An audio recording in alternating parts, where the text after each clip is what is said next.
Ladies and gentlemen, it's your friend Mike Brady from Oceanliner Designs. Now, a little piece of feedback we get every now and then on this channel is that it's just too damn sad, and we cover too many tragedies.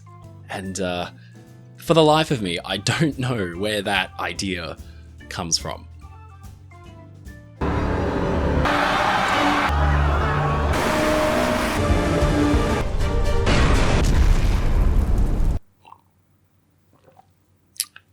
Yeah. So, today, I thought we'd do something a little bit more fun. Through the course of all my research and all the writing that I do, and even some interviews and things like that, I've come across some pretty funny tales that I thought I would share some of these that I can remember. And if you guys like this kind of thing, we can do it more often, because some of these are just chef's kiss comedy gold. So yeah, obviously a lot of this stuff from history is quite sad, but the truth is that ocean liners and ships are full of people. And when things go well and the ship's not sinking, there's often some really funny things that happen. So these are just going to come to me randomly, and I'm just going to probably start rambling. Recently this week, actually, Liam Sharp and Liam, our researcher, were looking at the Greek line. The Greek line operated a whole fleet of ships, and they seemed to have a certain mentality when it came to buying and then maintaining their cruise ships and their ocean liners. And that mentality was, it's good enough.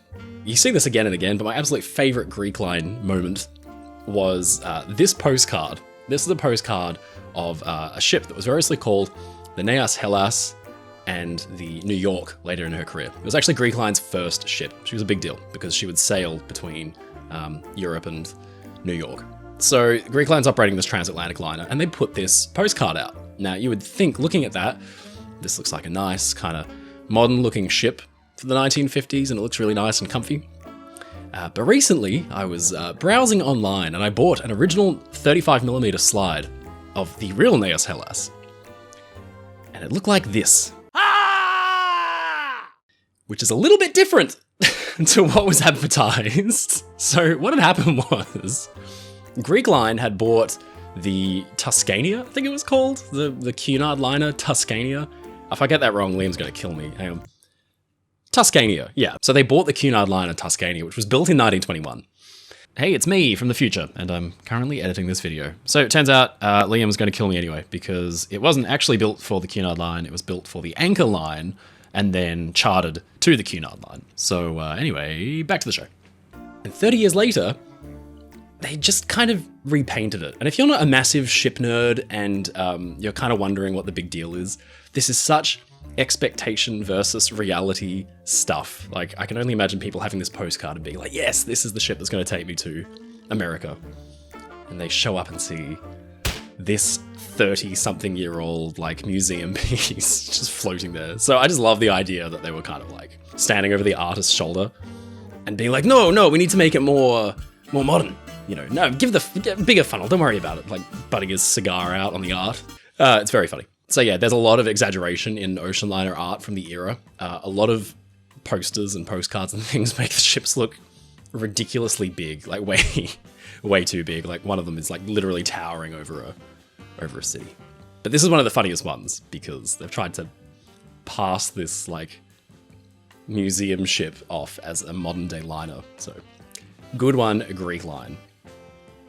Speaking of Greek shipping companies, the Chandris line, I've always said Chandris, but recently learned that it's actually pronounced Chandris in Greek, had operated similarly a fleet of kind of like secondhand ships. And it was really like a clever business model. It's essentially you buy an old ocean liner from the 1930s and then you kind of do minimal changes to it and then put it into service for another 20 years as a cruise ship or an immigrant ocean liner.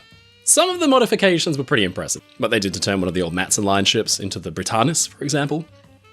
It's very impressive. That was like a 1930s ocean liner that was in service all the way up to the 90s, which is crazy. But some of the conversion jobs were not that impressive. And one of those was the SS America becoming the Australis, or the Australis, if you are British speaking and not Greek. This is one of the funniest rorts in ocean liner history. The SS Australis was originally an American ocean liner called quite creatively, the America. It was sold to Chandris in the early 60s. So Chandris line gets this ocean liner, and they do some conversion work. They kind of give it a new paint scheme, and they do her up and then send her on the immigrant run between Greece and Australia. And she does this for ages and ages, and so by the time the 70s had rolled through, so bearing in mind this ship was built in the 30s, the 70s come through, there's like oil crises and all kinds of things, and the Australis is still going, even though there are like, by this point, relatively cheap airfares out to Australia. Hondros was like still running this this very tired, very sad former ocean liner on this service to Australia. But eventually they got the hint and said, okay, we're going to sell it. We'll get rid of the former Australis. So they put it up for sale, and there are all different people bidding on it. And by this point, the former America was kind of like a very unique ship because there weren't that many ocean liners from that era. So this company was put together called Venture Cruise Lines in the late 70s to buy the former America off of Hondros Line, which they did. And they spent a few $1 million on it. And when they got it, they realized it was full of trash and soiled linen and literal rats because it had been laid up, kind of rotting for a couple months. And it was in no state to carry passengers. But Venture's idea was to paint the exterior, make it look real nice and pretty, and then just set it off on a cruise and maybe nobody would notice. I don't know. Let's just do it. So they did. They set it off, and people noticed pretty quickly when they boarded that the outside of the ship looked nice and pretty, but the inside was very sad. Like, this is decades worth of hard ocean-going suffering by this ship. So Venture realizes they've got a problem. The passengers who've paid for the fares realize they've got a problem. And the passengers actually mutiny as the ship is on its way out of New York Harbor on its first cruise. So the passengers throw up their hands and say, get me off of this damn tub. And a few cutters come out and take them off. And it's this whole thing. So Venture realize they've got a dud. They get investigated for violations of health codes and all that kind of thing. It's a huge, huge saga. And they have to put the ship on the market because their assets are being liquidated. And who swoops in and buys it for like a third or a fourth the cost of what they sold it to Venture Cruise Lines? You guessed it. Hondros Line come in out of nowhere and buy the ship back again, having made like $3 or $4 million profit, which is just hilarious. And then, but wait, there's more. Having pulled this maneuver and sunk Venture Cruise Lines, although Venture kind of deserved it because they didn't even bother to clean the ship, Hondros Line take this tired, sad, beat-up ship that's basically begging for the scrapyard at this point. Like, please put me out of my misery, is what the former America is saying at this point. And they take the ship and they decide that they can actually probably modernize it and turn it into a cruise ship if they really, really try. And by really, really try, I mean cut off the forward funnel.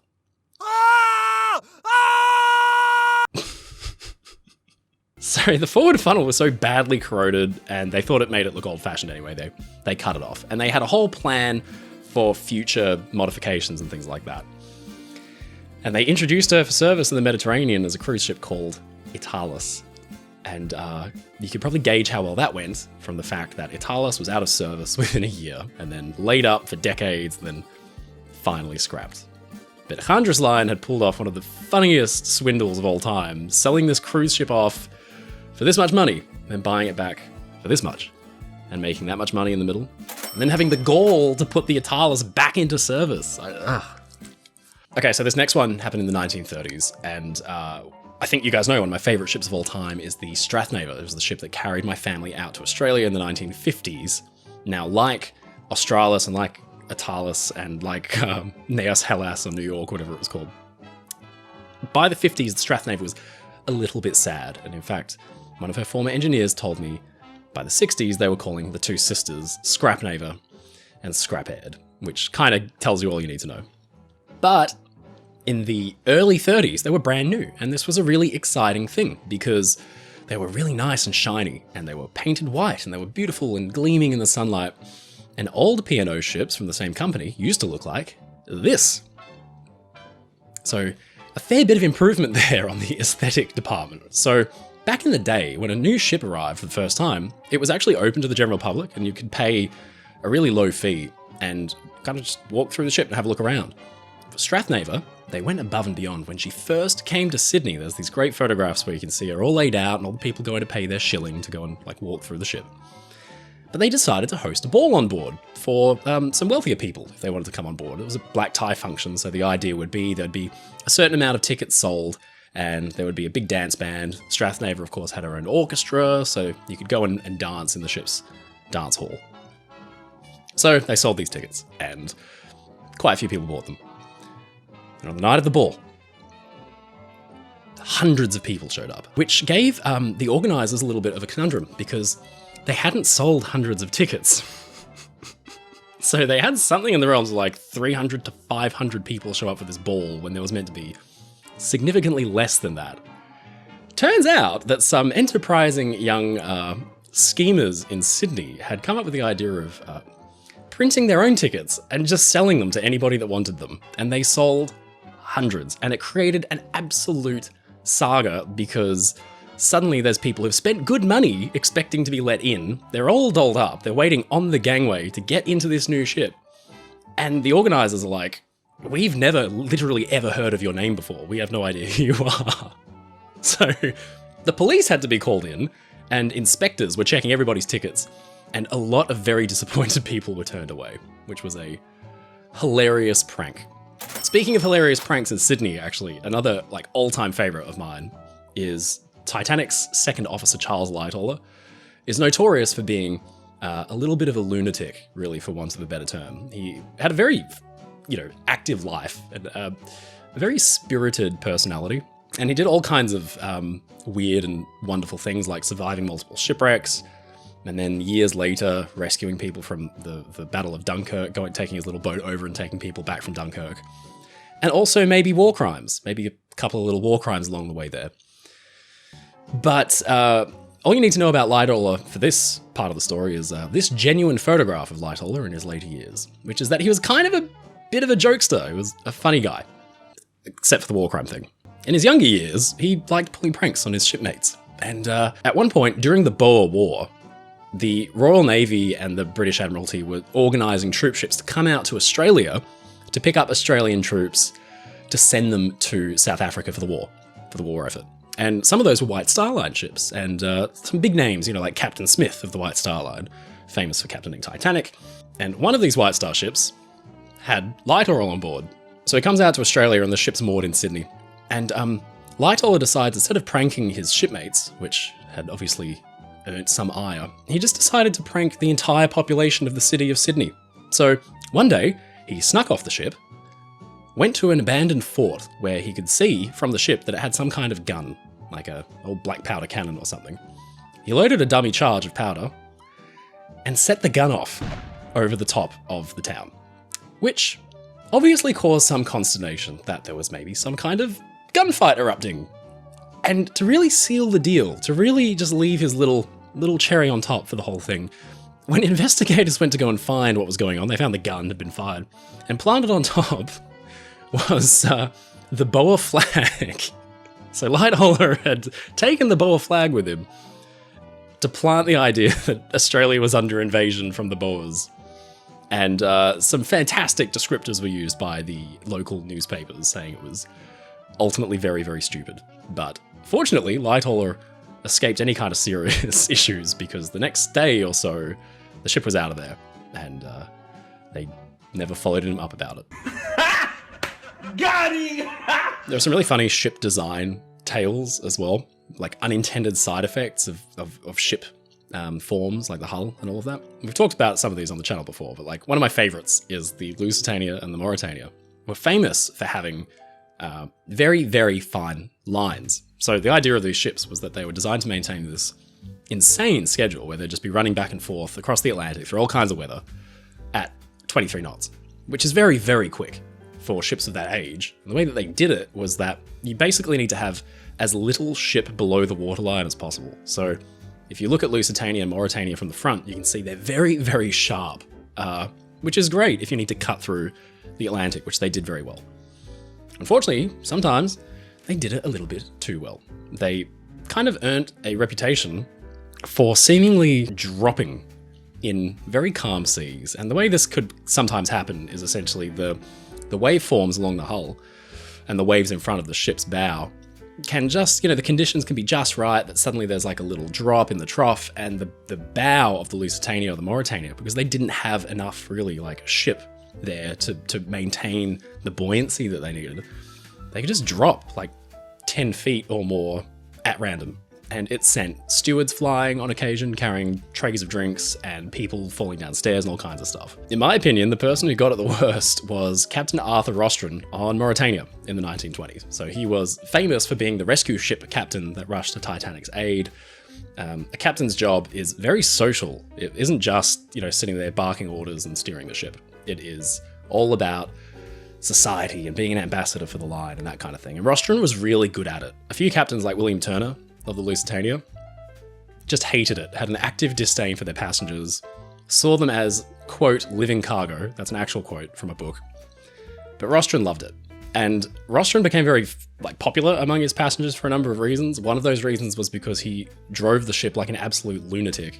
And Mauritania became nicknamed the Rostron Express because no matter the sea state, he would just drive her straight through it. He had this reputation for damn it, by all possible means, we will maintain this schedule and we will get into New York at that time that we agreed. But one day it came around and bit him, because Mauritania was cutting her way through a swell, and Rostron was going to do his social thing and he was going to go to dinner. So he got all dressed up with his, beautiful R&R uniform and his sword and everything and all his medals. And as habit, as a captain, he went to Mauritania's bridge just to make sure all was well before going to dinner in his finery. And he just happened to step out onto the wing bridge at the exact moment that Mauritania decided to pull a little joke of its own. So he gets onto the wing bridge. Just as the ship takes a sudden drop, he clings on for dear life, and a massive wave comes rolling straight over the bow, straight over the bulwark, and completely drenches him from head to foot in water.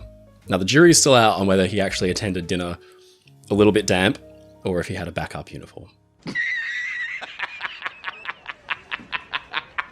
I guess another really good ship design story is about the Great Eastern. So Isambard Brunel was a former railway bridge engineer and, clearly a genius of his time. And I've talked about him a lot on the channel. And one day he just kind of went, you know what, I'm gonna build the world's biggest ship, and there's nothing he can do about it. And he did it. And he built the Great Eastern, and he designed it from the ground up, and it was a pretty spectacular ship. And there had been nothing like that ever built before in history of that size.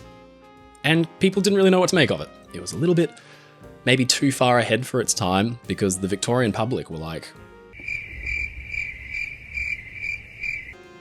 what is this thing? And so the newspapers ran jokes about the Oceanliner of the future, how at one point the Oceanliner of the future will be so long it'll basically be a bridge across the Atlantic and you'll just have to walk across it. And all these things, really lame jokes. At the time, this thing was enormous, and it also meant that she'd be more stable and probably less likely to roll or be, impacted by the waves. And so the whole thing was come and sail on the world's biggest ship and you'll be protected and it'll be very comfortable. The most comfortable transatlantic crossing that could have ever been undertaken by that point.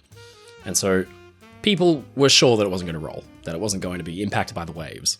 And the way that went can probably be best described by this painting.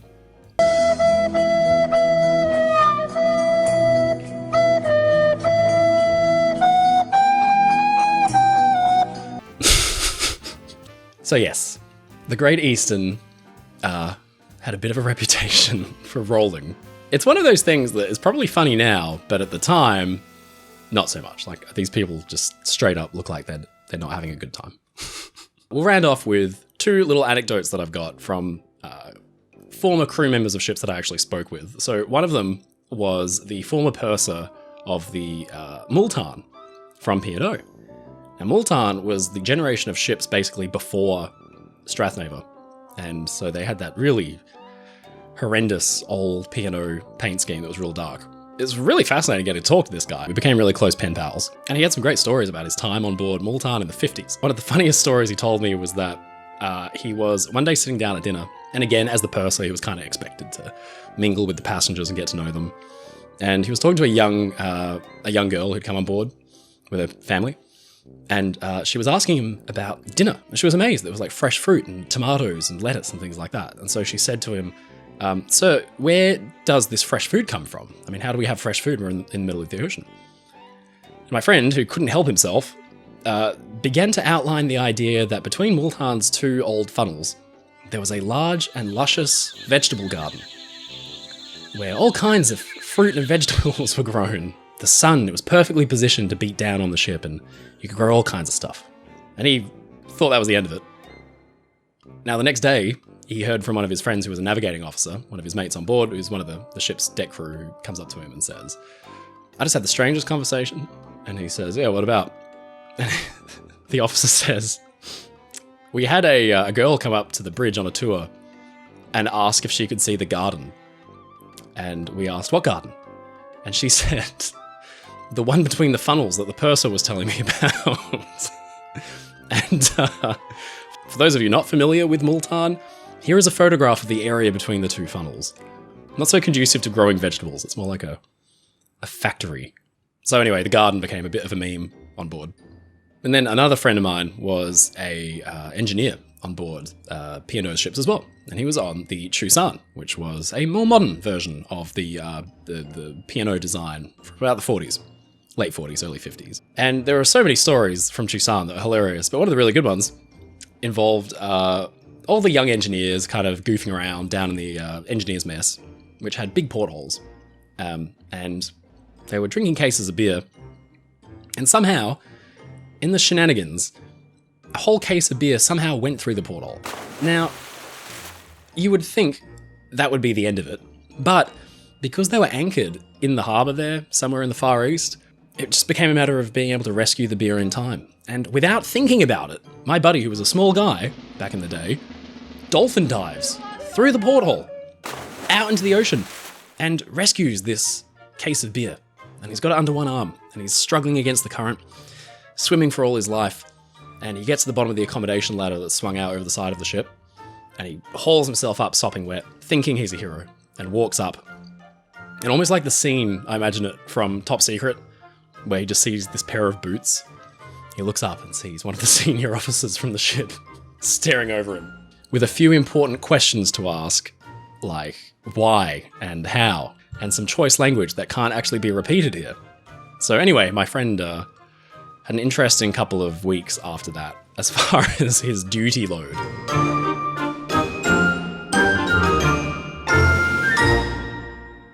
So there are many, many, many more examples of little funny and silly moments through history that we can go over next time. If you have some other funny ocean liner stories, or if you yourself served on ships and you've got some funny stories, leave them in the comments, and maybe we can include a couple of them in our next installment of funny moments from shipping history.